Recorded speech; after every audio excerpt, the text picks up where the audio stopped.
Hello everyone, मी तृप्ती. माझ्या आसपास आणि खास लोकांसाठी आजचा हा खास व्हिडिओ.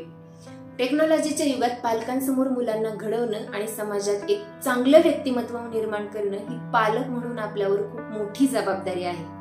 स्पेशली मुलं टीन एज मध्ये असतात तेव्हा, कारण हे एज त्यांचं घडण्याचं आणि बिघडण्याचं असं दोन्हीही असतं. जी डायरेक्शन त्यांना या एज मध्ये मिळते त्यावरच त्यांचं पुढचं आयुष्य ठरत असतं. म्हणूनच मुलं भरकटू नये, त्यांच्या आयुष्याला योग्य दिशा मिळावी म्हणून हा व्हिडिओ. तर व्हिडिओ आवडला तर लाईक, शेअर, कमेंट करा आणि हो, चॅनलवर आलाच आहे तर सबस्क्राईब नक्की करा. तर मुलं उलट बोलतात, उलट उत्तरं देतात. आई वडिलांचे विचार मुलांना पटत नाही. दम दिल्याशिवाय किंवा खडसावल्याशिवाय मुलं ऐकतच नाहीत, अशी बऱ्याच पालकांची तक्रार असते. असं का होतं? तर याचं कारण म्हणजे पालक मुलांना अजूनही लहानच समजत असतात आणि तसंच वागत असतात. नेमकं हीच गोष्ट टीनएजर्सला पटत नसते.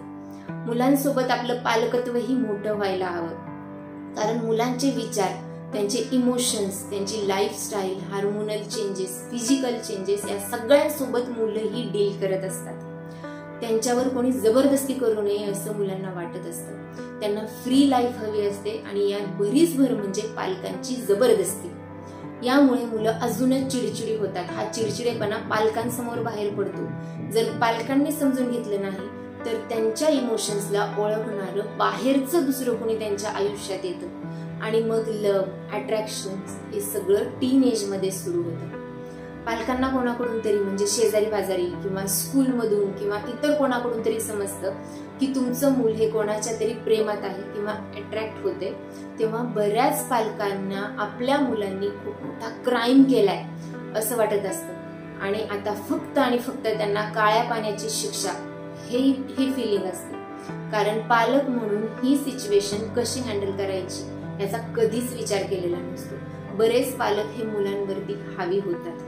वेळ प्रसंगी मारहाण करणं, त्यांच्यावर वॉच ठेवणं, अविश्वास दाखवणं, त्यांचा मोबाईल चेक करणं, ओरडणं, रागवणं, त्यांची तुलना सतत दुसऱ्या मुलांसोबत करणं आणि इथेच आपल्या पालकत्वाचं गणित चुकलेलं असतं.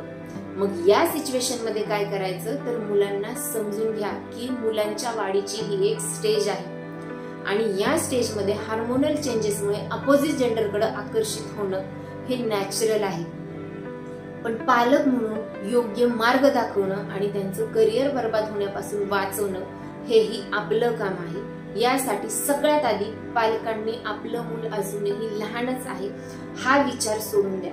बरेच पालक मुलांना अजूनही लहान आहे असं समजून इन्स्ट्रक्शन देत असतात. एका सर्टन एज नंतर मुलांना इन्स्ट्रक्ट करणं थांबवायचं असतं आणि सजेस्ट करणं चालू करा. म्हणजे सजेशन्स मधून कोणता डिसिजन घ्यायचा हे त्यांना ठरवू द्या. त्यांना स्वतःलाही असं वाटेल की त्यांनी काहीतरी डिसिजन घेतला, पालकांनी तो आपल्यावर थोपवला नाही. मुलांसोबत फ्रेंडली व्हा. त्यांच्याशी कनेक्ट राहण्यासाठी त्यांचे फ्रेंड बना.